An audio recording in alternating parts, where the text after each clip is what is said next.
Hello दोस्तों, क्या आपको लगता है कि विटामिन डी सिर्फ हड्डियों की मजबूती के लिए ही ज़रूरी है? क्या आपको पता है कि विटामिन डी की कमी से सिर्फ कमज़ोरी, सुस्ती और कमज़ोर हड्डियां ही नहीं मिलती? कई बार डायबिटीज़, हाइपरटेंशन और पॉलीसिस्टिक ओवेरियन डिजीज़ जैसी बीमारियां भी हो सकती है इसकी कमी से। आज हम जानने का प्रयास करेंगे कि विटामिन डी की कमी किस तरह से आपके मेटाबॉलिज्म को अफेक्ट करती है और मेटाबॉलिज्म संबंधित बहुत सारी बीमारियां लेके आती है। इस राज को जानने का प्रयास करेंगे।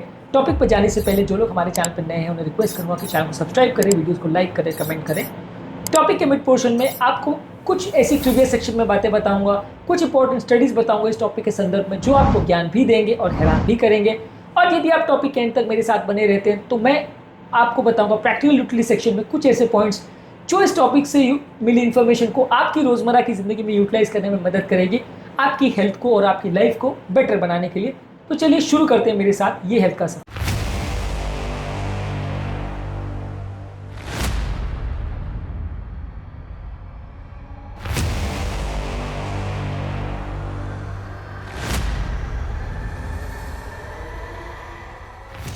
सफर शुरू करने से पहले रिसेंटली मेरे ओपीडी में 35 ईयर ओल्ड प्री डायबिटिक एक फीमेल आई थी, जिनको वेट गेन हो रहा था, ओबेसिटी हो रही थी और उनका डायबिटीज़ कंट्रोल नहीं हो रहा था। काफ़ी दवाइयाँ वो ऑलरेडी ले रही थी, लेकिन कई बार बहुत अच्छा रिजल्ट उनको नहीं मिल पा रहा था। उनका विटामिन डी का लेवल जब हमने चेक किया तो वो काफ़ी कम था, ये अपने पाया। और जब हमने उसका करेक्शन किया तो सिग्निफिकेंट उनको बेनिफिट देखने को मिला, यानी बगैर दवा भी उनके विटामिन डी को करेक्शन करने के बाद उनके शुगर लेवल्स में सिग्निफिकेंट फ़र्क देखने को मिला।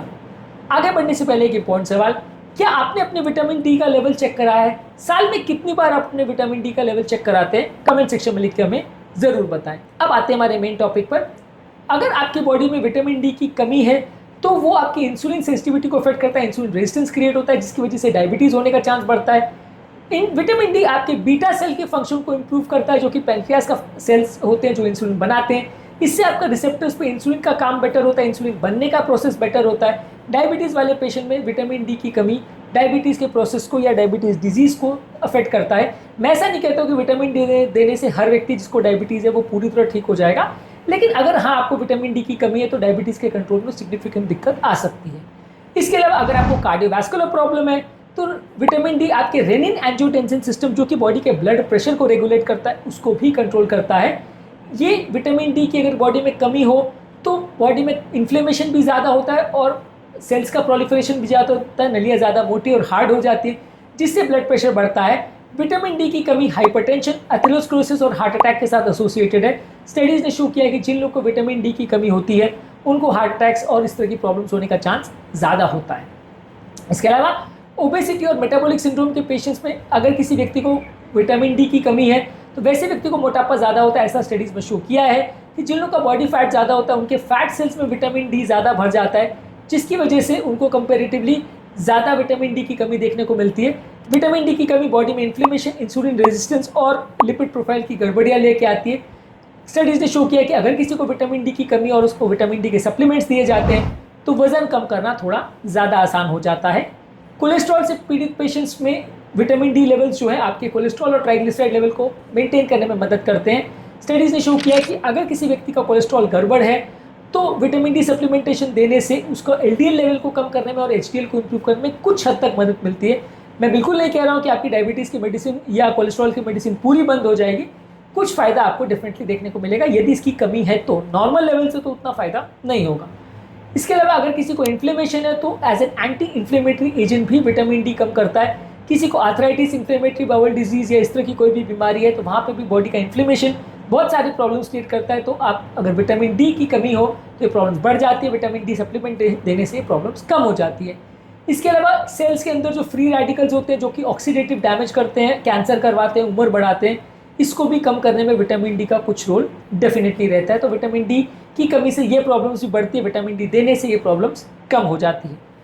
अब आते हैं हमारे ट्रिविया सेक्शन में। तो जैसा कि मैंने बोला था कि कुछ ऐसी स्टडीज़ बताऊंगा इस टॉपिक संबंधित जो आपको ज्ञान भी देंगे और हैरान भी करेंगे। तो चलते हैं हमारे ट्रिविया सेक्शन में।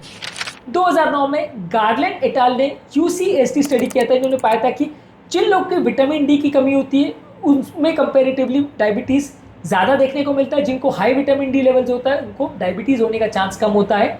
2005 में रॉटरडैम स्टडी थी। इन्होंने शो किया था कि विटामिन डी की कमी इंसुलिन रेजिस्टेंस और मेटाबॉलिक सिंड्रोम के साथ एसोसिएटेड थी। 2011 में हार्वर्ड मेडिकल स्कूल की स्टडी थी। इन्होंने पाया था कि अगर विटामिन डी की कमी होती है तो हार्ट डिजीज होने का चांस और मेटाबॉलिक प्रॉब्लम्स होने का चांस 50% तक बढ़ जाता है। इसके अलावा Indian council of medical research की स्टडी 2020 में पब्लिश हुई थी। इन्होंने पाया था कि इंडिया हालांकि ट्रॉपिकल कंट्री है, फिर भी 70 से 90% लोग, क्योंकि ज़्यादातर लोग वेजिटेरियन हैं, उनको विटामिन डी की कमी देखने को मिलती है। बहुत ज़्यादा है, ऑल ओवर वर्ल्ड ये इतना हाई इंसिडेंस नहीं होता है, यहाँ पे ज़्यादातर लोग वेजिटेरियन है, इसलिए ज़्यादातर लोग को विटामिन डी की कमी होती है। हॉलिक एमएफ ने 2006 में एनईजेम में एक आर्टिकल पब्लिश किया था। इन्होंने लिंक किया था कि विटामिन डी जो है बॉडी की इम्यूनिटी फंक्शन, इन्फ्लेमेशन और एंडोक्राइन फंक्शन के साथ भी कोरिलेट करता है। इसके अलावा NHANES की एपिडेमियोलॉजिकल स्टडी थी, ये यूएस बेस्ड एक लार्ज पॉपुलेशन बेस्ड सर्वे था।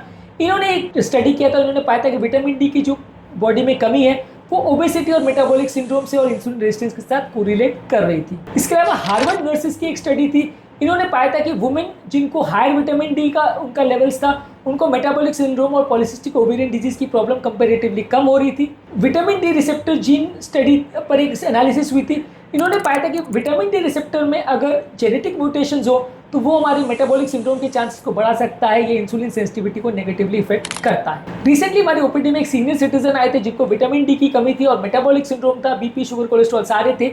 उनकी दवाइयों में सिग्निफिकेंट बेनिफिट मैंने देखा जब हमने उनको विटामिन डी के सप्लीमेंटेशन दिए। तो यानी विटामिन डी काफ़ी कॉमन इसकी डेफिशिएंसी है और इसको दवाइयों के फॉर्म में देने में या सप्लीमेंट्स के फॉर्म में देने से आपको काफ़ी हद तक फ़ायदा काफ़ी जल्दी देखने को मिलता है। आगे बढ़ने से पहले की पॉइंट सवाल, आप पर्सनली कौन से टाइप का विटामिन डी थेरेपी प्रेफर करते हो, कैप्सूल थेरेपी, स्प्रे थेरेपी या नेचुरल धूप थेरेपी? कमेंट सेक्शन में लिखकर हमें ज़रूर बताएं। अब आते हैं हमारे प्रैक्टिकल यूटिलिटी पॉइंट्स पर, जहाँ पे हम इस टॉपिक से संबंधित कुछ इंपॉर्टेंट प्रैक्टिकल पॉइंट्स आपको बताएंगे जिससे आप अपने रोज़मर्रा की ज़िंदगी में यूटिलाइज कर सकते हैं। विटामिन डी के लेवल्स को एटलीस्ट साल में एक बार चेक कराना चाहिए, खासकर वेजिटेरियन लोगों में, क्योंकि इसकी कमी बहुत ज़्यादा कॉमन है और काफ़ी लोग इसको मिस कर जाते हैं, जिसकी वजह से कई मेटाबॉलिक प्रॉब्लम्स होते हैं। दिन भर में सुबह के टाइम एटलीस्ट 15 से 20 मिनट का सन का एक्सपोजर होने से विटामिन डी की काफ़ी कमी पूरी हो जाती है। Vitamin D rich food product जैसे अंडे, फोर्टिफाइड मिल्क, मशरूम और ऑयली फिश खाने से आपकी विटामिन डी की कमी पूरी होती है। या तो फिर आप रोज़मर्रा की ज़िंदगी में डेली 1000 से 2000 यूनिट के सप्लीमेंट्स लें, ये आपकी विटामिन डी की कमी को पूरा करते हैं। विटामिन डी के लेवल्स को मेंटेन करने से आपका ब्लड प्रेशर और आपकी ओबेसिटी को कंट्रोल करने में मदद मिलती है।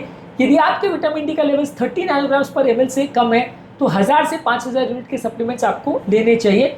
अगर किसी व्यक्ति को BP, sugar, cholesterol, metabolic syndrome, dyslipidemia ये सारे प्रॉब्लम है तो आपको डेफिनेटली विटामिन डी के बारे में ज़रूर विचार करना चाहिए। अगली बार जब आप अपना टेस्ट कराएं तो सिर्फ बीपी, शुगर, कोलेस्ट्रॉल की चेक नहीं कराएं, अपना विटामिन डी और B12 के लेवल्स को भी चेक कराएं। कमेंट सेक्शन में हमें लिखकर जरूर बताएं कि आपने लास्ट अपना B12 लेवल कब चेक कराया था और क्या आपको पता था कि इस धूप में सनस्क्रीन यूज़ करने से भी आपके विटामिन डी के लेवल्स में सिग्निफिकेंट कमी देखी जा सकती है। आपके कमेंट्स का हमें इंतजार रहेगा। ये आपको बता दूं कि आपके सारे कमेंट्स को डेफिनेटली मैं पढ़ता हूं और जहां तक पॉसिबल है सारे कमेंट्स का रिप्लाई भी करता हूं, इसलिए आपके कमेंट्स ज़रूर हमें लिख के भेजिए। हमें इससे काफ़ी इंकरेजमेंट भी मिलती है, काफ़ी कुछ नया जानने को और अपने आप को सुधार करने का मौका मिलता है। टॉपिक एंड करने से पहले जो लोग हमारे चैनल पर नए हैं उन्हें रिक्वेस्ट करूँगा कि चैनल को सब्सक्राइब करें, वीडियोज़ को लाइक करें, शेयर करें, फॉलो करें, कमेंट करें पूरा।